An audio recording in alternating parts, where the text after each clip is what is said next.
tous. Aujourd'hui, nous allons lire un verset du Srimad Bhagavatam, premier chant, 15e chapitre, verset 24.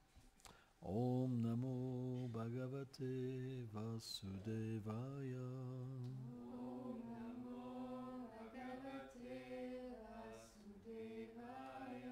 Om Namo Bhagavate Vasudevaya. Om Namo Bhagavate Vasudevaya. Om Namo Bhagavate Vasudevaya. Om Namo Bhagavate Vasudevaya.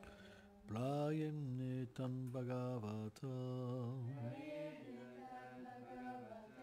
Ishvam lasyam vishistitam Ishvarasya Vishestitam Mitum niknanti bhutani Donignanti Bhutani Pavam yanti shayam mitaha Vayanti Shayamita Playam netam bhagavata Prayenetam Bhagavata Ishvalasyam vishistitam Ishvarasya Vishestitam Mitum niknanti bhutani Donignanti Bhutani Bhavyanti cham yamitaha.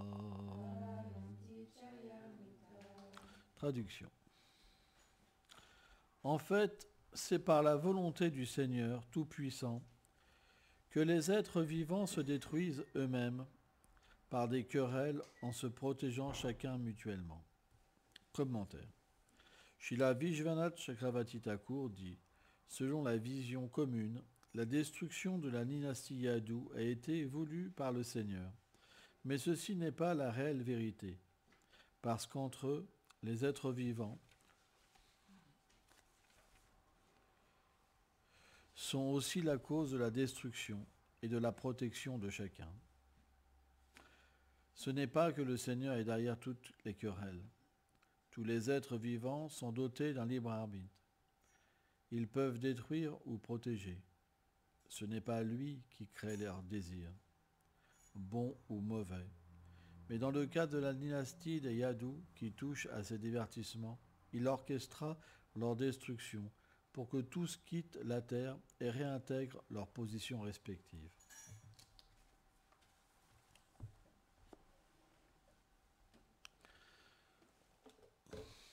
Om Gyanatimilandasya Ganam Shalam Shalakaya Shakshur Militam Janatasme Shikulave Nama Namam Vishnu Padaya Krishna Pestaya Bhutale Shrimate Bhaktivedanta Swamin Iti Namine Namaste Sarasvati Devi Kolavani Placharine Nilveshesha Sunyavadi Plachatya Deshattarine.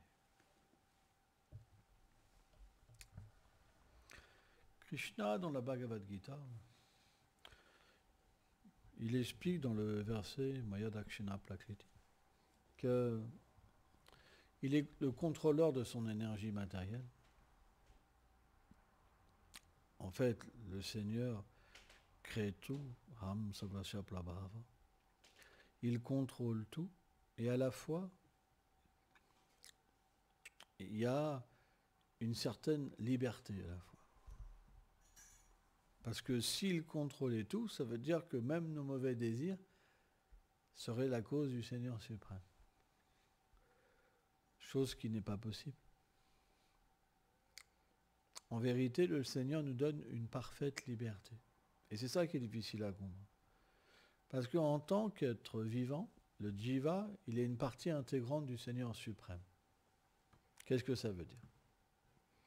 Ça veut dire que presque toutes les qualités du Seigneur sont dans l'âme. Parce que, comme le dit la Bible, l'être vivant a été créé à l'image de Dieu. Donc, image, ça veut dire quoi ? Un nom, une forme, des attributs. Et une place dans les divertissements du Seigneur. Ça veut dire ça, l'image de Dieu. Ça veut dire qu'on ressemble au Seigneur suprême. Alors maintenant, on pourrait se dire, mais le corps que j'ai en ce moment, il est temporaire. Si je ne me lave pas 2 jours, il sent mauvais.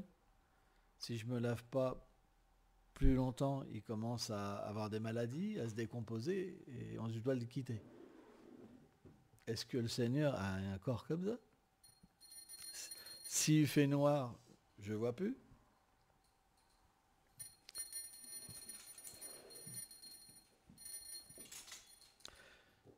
Si je ne mange pas, je suis malheureux. Si je ne bois pas, je ne peux pas rester en vie. J'ai plein de désirs, d'attraction, de répulsion. Est-ce que c'est ça, être fait à l'image de Dieu? C'est pourquoi, naturellement, quelqu'un qui est intelligent, il dira non, c'est pas possible. Donc, qu'est-ce que les êtres imaginent? Puisque la forme, le nom et les attributs matériels sont à l'origine de toutes les souffrances, la divinité suprême ne peut pas avoir de forme matérielle. Donc elle est sans forme. Et nous sommes sans forme. Et à partir de là, il y a toute une conception que peut-être le fait d'être fait à l'image de Dieu, c'est peut-être qu'on est Dieu nous-mêmes. Peut-être qu'on est une partie de Dieu. Vous comprenez? Tout vient à partir de ce raisonnement. Mais le Śrīmad Bhagavatam et des écrits qui sont sur une plateforme transcendantale, non pas plus influencés par la vertu, la passion ou l'ignorance, comme certaines portions védiques, des écritures védiques, nous apprennent que l'âme, elle est Satchit Ananda Vigraha. Vigraha, ça veut dire qu'elle a une forme, et que cette forme, elle est composée d'éternité, de connaissance et de félicité, comme le Seigneur suprême. Donc à partir de là, on peut résoudre le dilemme. Mais avant, ce n'est pas possible. C'est pourquoi il est expliqué dans le Padma Purana que simplement 4 filiations spirituelles ont la connaissance véritable des écritures védiques. C'est pourquoi si on veut comprendre le sens des Védas, qu'on veut recevoir un mantra qui va nous permettre de réaliser le Seigneur et de nous réaliser, on doit approcher une de ces sampradayas, donc à travers le maître spirituel authentique, recevoir l'initiation et la connaissance. À partir de là, on peut alors percer le mystère de Dieu. Sans ça, ce n'est pas possible. On ne peut pas par nous-mêmes réaliser le Seigneur. Parce que le Seigneur, c'est expliqué, c'est ce qu'explique en fait même Yamaraj au Yamadutta, que en fait le Seigneur se trouve au-delà de la nature matérielle, comme son nom, comme ses serviteurs. On voit que les Vishnudutta, ils sont intervenus quand les Yamadutta ont voulu prendre l'âme d'Adjamil.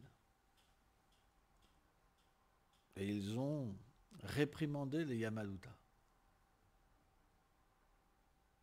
Et pourtant, les Yamadutta, ils étaient les agents de Yamaraj. Et Yamaraj, c'est celui qui juge les êtres impies, ceux qui font des activités coupables. Coupable, ça veut dire quoi? C'est-à-dire qu'ils ne sont pas bons pour les êtres vivants et l'harmonie de l'univers. Donc ceux-là, ils sont amenés devant Yamaraj, et selon leurs actes coupables, ils doivent souffrir pour payer. Mais bien sûr, l'âme, elle ne souffre pas directement. C'est expliqué, c'est comme dans un rêve. Quand un rêve, vous faites un cauchemar, vous souffrez, mais quand vous sortez du rêve, vous voyez que ce cauchemar, il n'avait pas de substance sur vous-même. Vrai ou pas? Ça vous est déjà arrivé de faire un cauchemar et de vous réveiller? Il est où le cauchemar? Il est parti. Une fois que vous vous réveillez, graduellement, il part. Hein? Sauf bien sûr, s'il y a un esprit qui vous attaque tous les jours, comme ça, alors à ce moment-là, le cauchemar est dur. Vous comprenez? Mais là, c'est parce qu'il y a une entité qui vous attaque. C'est différent. Mais en fait, les rêves, qu'est-ce que c'est? Narada Muni explique, ce sont les impressions en fait du mental qui se combinent et qui créent une situation où l'être vivant voyage. Par exemple, si vous voyez un nuage, vous voyez de l'or, vous voyez une montagne, vous allez rêver qu'une montagne d'or est supportée par un nuage. C'est complètement absurde, mais dans le rêve, il n'y a pas d'absurdité, c'est une réalité. Vous comprenez le principe? C'est pas possible qu'un nuage y porte une montagne. En plus d'or, ça pèse encore plus lourd.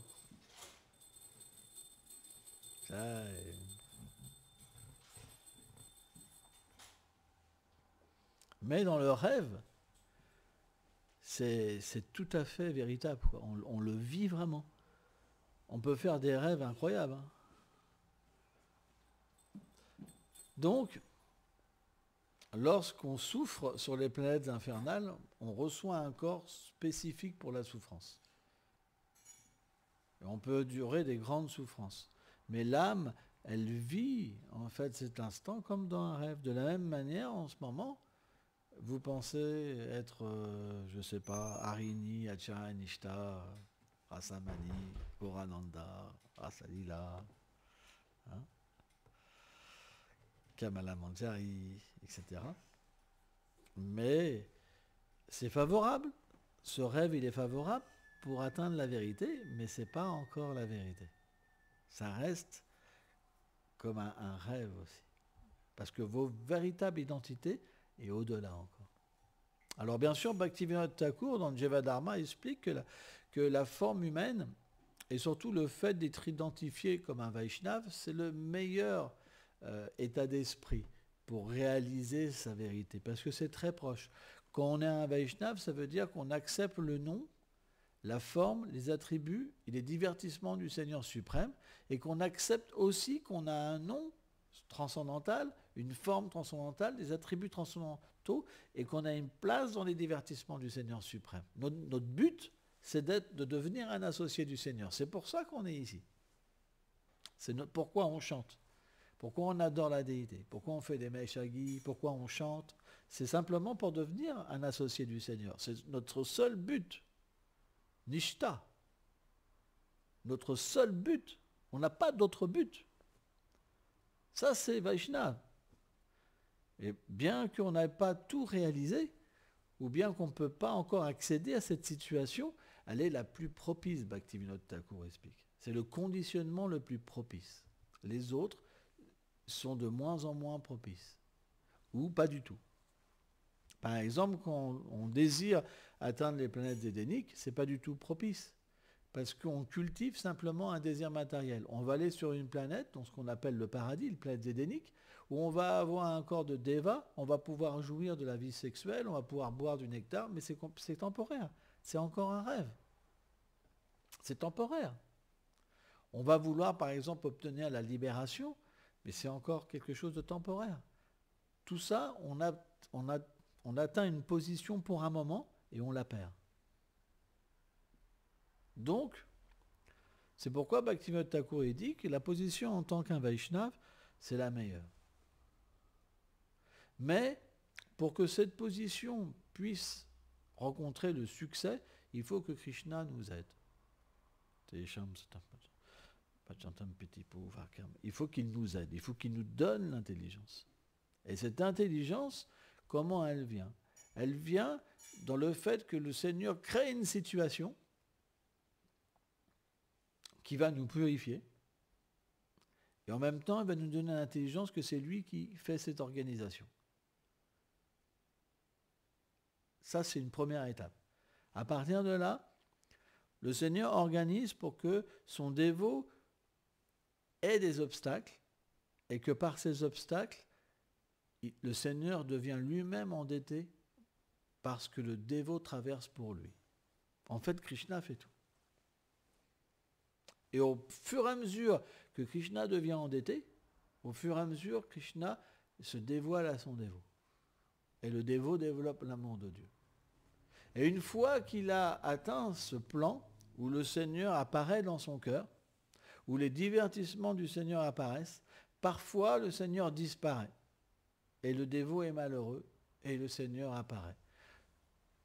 Swarup Damodar Goswami, l'associé du Seigneur Mahaprabhu, disait que ce verset-là de la Bhagavad Gita avait aussi cette signification plus interne. Quand en fait le dévot devient séparé du Seigneur, le Seigneur apparaît.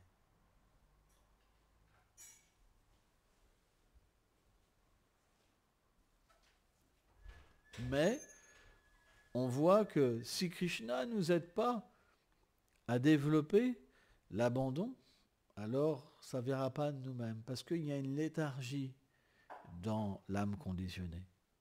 L'âme conditionnée, elle se satisfait toujours. Quand elle est dans un corps de porc, à manger des excréments, elle est satisfaite. Voyez l'histoire avec Indra. Indra s'était fait maudire. Il avait un corps de porc. Il mangeait des excréments, il avait une truie et plein de petits porcelets. Et Brahma, il a eu pitié de lui. Il est apparu, et il a le pouvoir de parler à Indra, même dans sa condition. Il dit, hey, avant tu étais Indra, tu buvais du nectar, et maintenant tu manges des excréments quand même. Tu veux pas revenir à ta position? Mais Indra ne pouvait pas comprendre, parce qu'il était attaché à comment on appelle une porcelette, je ne sais pas quoi, à sa truie, et ses petits porcelets. Donc il s'est dit, il n'a pas l'intelligence parce qu'il y a l'attachement. Donc il a fait disparaître tous les petits porcelets. Et Indra, il était en colère. Qu'est-ce qu'il a dit, Indra? Tant pis, j'en referai d'autres, avec la truie. Et là, il a fait disparaître la truie. Et là, qu'est-ce que Indra, la réflexion qu'il a eue, comme il n'avait plus d'attachement, il a dit, qu'est-ce que tu as dit, Brahma? C'était quoi ton plan pour moi? Et là, Brahma lui a dit, il dit, t'étais avant Indra, tu buvais du nectar. Maintenant, tu es dans une situation terrible. Et qu'est-ce qu'a dit Indra? Il dit, est-ce qu'il y a des truies là-haut? Donc on est dans une situation qui est terrible, parce que même avec un habit Vaishnav, on est dans une situation de léthargie où on ne peut pas comprendre notre position éternelle, et c'est pour ça qu'on ne la désire pas. C'est pour ça qu'on n'a pas d'avidité pour chanter purement, pour étudier purement, pour servir la déité purement.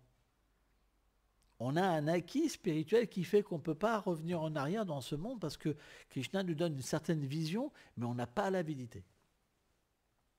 C'est intéressant, c'est vrai, sinon on serait tous des purs dévots, ce n'est pas le cas. Donc, si, à l'instar de Brahma, si Krishna ne fait pas les arrangements pour qu'on retrouve l'intelligence, on ne peut pas. Parce qu'on se satisfait de choses tellement basses. Et c'est la vérité. Si on avait le pouvoir d'ouvrir les yeux et de voir dans la situation qu'on est en ce moment, même si elle est exaltée pour un matérialiste, même si elle est exaltée parce qu'on est quand même des dévots du Seigneur, mais si on voyait avec les choses qu'on se satisfait et la raison pour laquelle on n'a pas d'avidité spirituelle, on serait choqué. On serait choqué. Mais pour ça, pour avoir cette réflexion, il faut pouvoir expérimenter Vrindavan. Parfois, les dévots disent, moi j'ai eu telle ou telle expérience, mais si l'expérience avait été pure, ils ne pourraient pas retomber dans des choses basses. C'est pas possible. On voit ces dévots, ils ont soi-disant eu des réalisations, mais ils reviennent à s'attacher à ceci, à cela, à faire des plans pour la jouissance, etc. Ça veut dire que ce n'est pas une réalisation vraiment réelle. Parce que quand on réalise notre position éternelle, après, on peut se regarder à travers ce souvenir et se dire « Waouh, c'est terrible ma position » et se lamenter vraiment.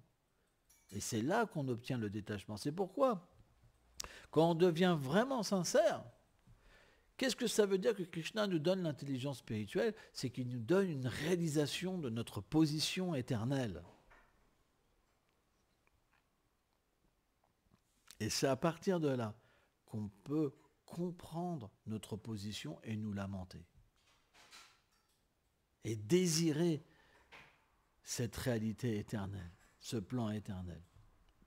C'est ça que Narottam parle dans le Partana. C'est ça que Bhaktivinoda Thakur parle dans le Sharanagati.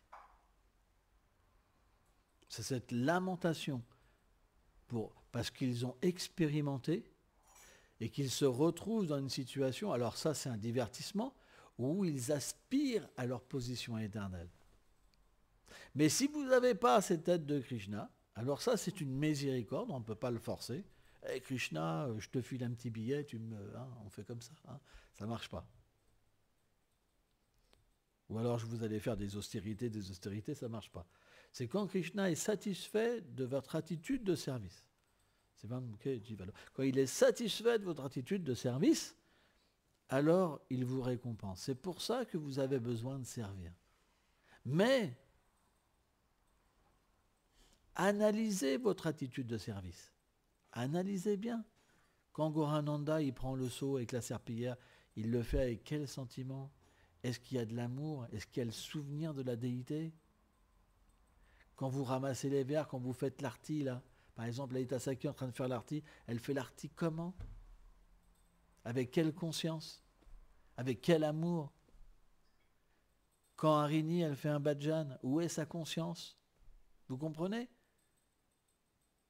C'est cette attitude de service que Krishna, avec laquelle il réciproque. Donc si vous n'avez pas cette attitude de service, à un moment, vous vous contentez simplement de votre situation.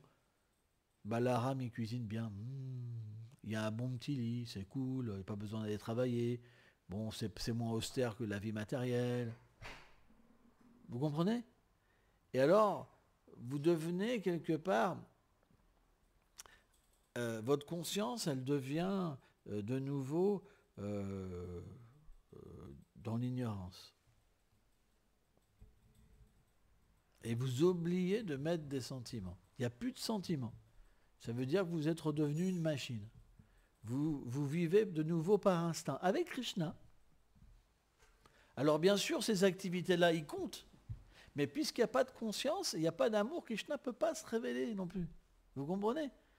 Donc vous allez reprendre naissance et Krishna va faire un arrangement où vous pourrez alors mettre des sentiments. Mais dans cette vie-là, ça ne sera peut-être pas possible. C'est pourquoi il faut analyser votre vie. Vous faites les choses comment? La Kamala Manjari, elle fait des mèches à gui. Elle les fait comment?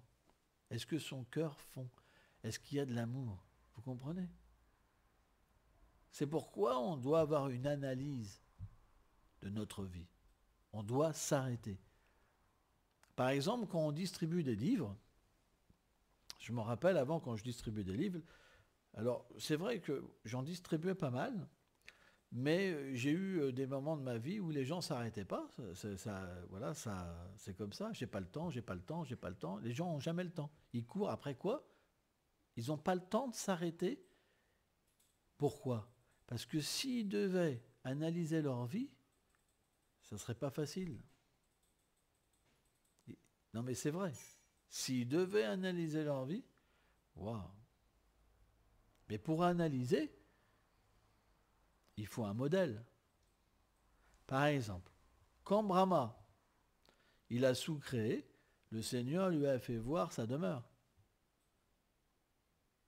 Et donc il a créé le monde matériel, il a sous-créé le monde matériel avec le souvenir de la demeure du Seigneur suprême. Avec la diversité qu'il a vue, les sentiments qu'il a vus, etc. Mais parce qu'il est dans le mode de l'impassion, cette création, elle s'est inversée. Vous comprenez? C'est comme quand vous vous regardez dans le miroir, c'est inversé.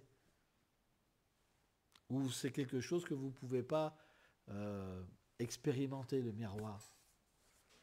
C'est un reflet. Ce n'est pas la réalité.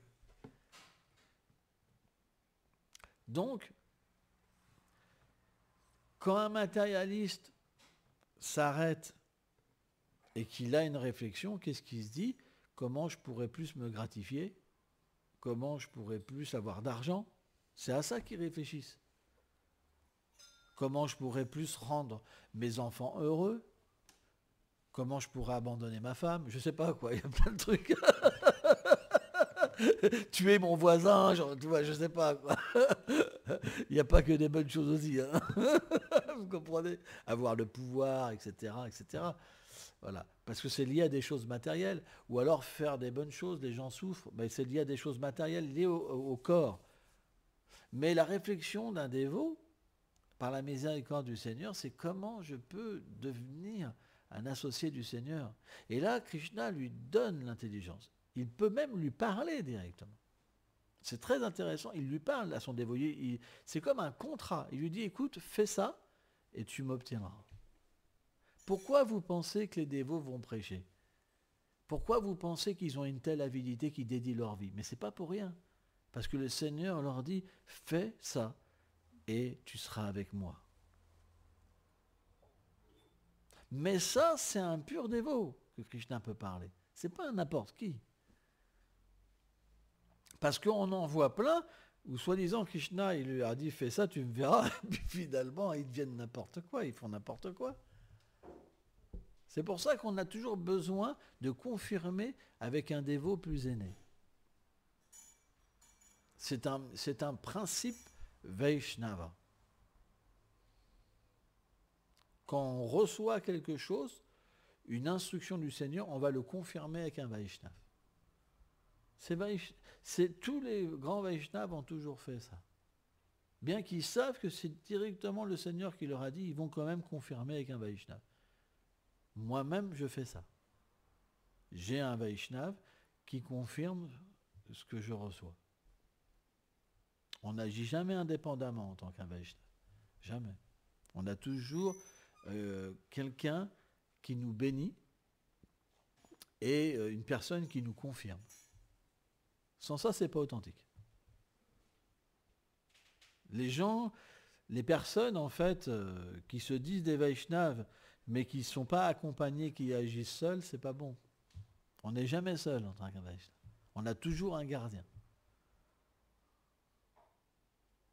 C'est la nature des Vaishnavas. Ils vont toujours rapporter à leur gardien ce qu'ils font, ce qu'ils doivent faire. Et le gardien, qu'est-ce qu'il fait? Je te bénis. C'est le principe. Parce que c'est pas que le Vaishnava est orgueilleux. C'est parce que c'est quelque chose qui plaît à Krishna. Quand on se fait bénir par un Vaishnava, quand on demande l'autorisation d'un Vaishnava, qu'on rapporte les instructions de Krishna à un Vaishnava et qu'on se fait bénir par un Vaishnava, Krishna est très satisfait. Vraiment satisfait. Et c'est ce que cherche un dévot, c'est de plaire à un dévot. Parce que si on veut directement satisfaire Krishna, c'est pas l'humeur des Vaishnavas. Les Vaishnavas, ils veulent satisfaire les dévots du Seigneur parce que en satisfaisant les dévots, on donne plus de plaisir à Radha et Krishna. C'est un principe éternel. C'est pourquoi on ne reste jamais seul. Jamais, jamais, jamais. On doit toujours être protégé. Et pas forcément, même si notre maître spirituel a quitté son corps, on devrait toujours reprendre une personne vivante pour nous donner refuge. Et on voit souvent des sannyasis sont tombés, des dévots sont tombés de la vie spirituelle, se sont écartés parce qu'ils ne voulaient pas prendre de refuge. Et c'est vrai. Je me rappelle d'un dévot, il y a des disciples d'un gourou qui avaient été le voir. Il dit, mais pourquoi tu prends pas refuge d'une personne? Ah, il disait, mais moi, j'ai pas de problème, mon maître spirituel m'apparaît, me parle, etc. Et il a rencontré des problèmes dans sa vie spirituelle. Il a dévié de sa position. On doit être protégé, c'est vraiment important. L'énergie matérielle, elle est comme sans limite. Elle peut nous illusionner, nous faire croire qu'on est puissant, nous faire croire qu'on est un gourou, nous faire croire qu'on est chargé de mission. En fait, quand quelqu'un est chargé de mission, il est humble, il fait rien, il sait qu'il n'a pas de pouvoir. Il dit allez là et ça va se faire tout seul. Simplement, il donne le... Voilà, il est l'agent du Seigneur, mais Prabhupada, il a jamais dit que c'était lui qui faisait les choses. Mais c'est réel. C'est Krishna qui fait tout. On reçoit l'ordre, mais le pouvoir, c'est Krishna qui fait tout. Alors bien sûr, Prabhupada, c'est particulier parce que c'était un Saktavesh avatar. Ça veut dire, en tant que Saktavesh avatar, le Seigneur lui-même se divertissait à travers son corps. Il y a une petite différence quand même. C'est-à-dire que parfois c'était le Seigneur et parfois c'était le dévot. On voit que dans le Chaitanya Charitamrita, par exemple, certains dévots, le Seigneur prenait leur corps et ils se divertissaient dans leur corps. Ça veut dire que le Seigneur était sur un plan premier dans leur corps et le dévot était sur un plan second. On peut voir la même chose, par exemple, même d'un niveau matériel. Quand il y a, par exemple, un esprit qui prend possession d'une personne. Elle est là. Là, c'est pas elle. Hein. J'ai déjà vu ça, moi. C'est impressionnant. Une fois, j'avais ramené un dévot comme ça, il était possédé. Oh là là là là. Il était 2 heures derrière moi dans la voiture. Je veux dire, j'étais là. Il va me sauter dessus et tout. Krishna va protéger, mais c'est puissant. Hein. Ah ouais. La personne, elle a une autre voix carrément. Hein, tout, hein. Elle bave, je vais te détruire. Ah ouais, le truc. Puis c'est une autre voix, vraiment. Hein. T'es là, calme-toi, ça va aller, ça va aller. T'inquiète, t'inquiète. Oui, oui, oui. Puis directement à l'hôpital, parce que tu peux pas faire... là, c'est pas possible. Tu peux pas gérer les choses tout seul. Hein. C'est impressionnant. Et bien, de la même manière, d'un côté divin, Saktavesh Avatar, le Seigneur prenait possession des corps de certains dévots. Et à travers eux, il libérait tout le monde, en fait. Et tous les gens chantaient, des millions de personnes chantaient, quoi, parce que c'était Chaitanya Mahaprabhu lui-même qui était présent, en fait. Et bien, quand on dit Saktavesh Avatar de Nityananda, ça veut dire qu'à des moments, c'était Nityananda qui était présent. C'est pour ça que Prabhupada, c'est un personnage particulier qui a marqué l'histoire, plus que les autres même. Alors bien sûr, il y a des histoires quand même comme Rasikananda, c'est encore même plus impressionnant parce que quand ils allaient dans les villages, les gens ils perdaient conscience, ils se roulaient, tous les sadvika bhav se manifestaient, les symptômes d'extase, etc. Il y avait des choses, mais là on est en Occident, on est en contact avec des gens vraiment qui étaient vraiment profondément dans l'ignorance, quoi. Mais bon voilà, l'idée c'est que le Seigneur suprême, en fait, vient et inspire son dévot pour qu'il retourne à lui. Donc chacun à son niveau, le Seigneur nous aide. C'est pas qu'il nous aide pas. Est-ce que vous pensez que par vous-même, même la petite dévotion que vous avez, est-ce que vous serez capable par vous-même de vous maintenir sur ce plan? Krishna vous fournit le logement, la nourriture, l'habit, les compagnons, la protection, l'argent. C'est lui qui fait tout ça.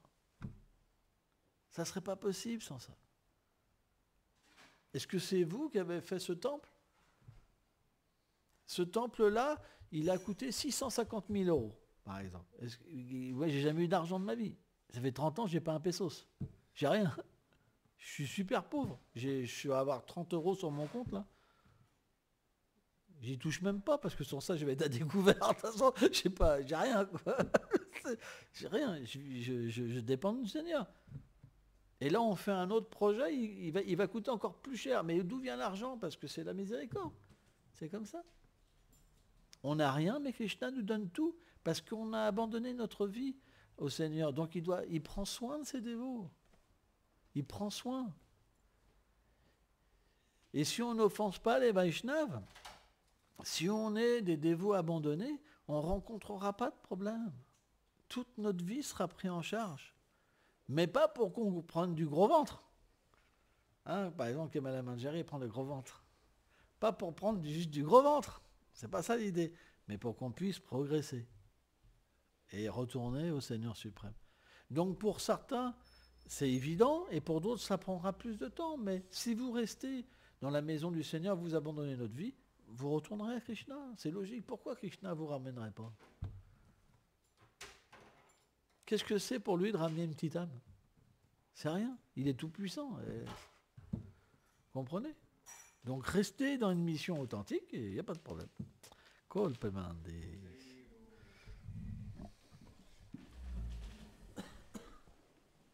Tu pourras me la remettre demain encore. C'est la troisième du Govinda. Ah, c'est pas la même.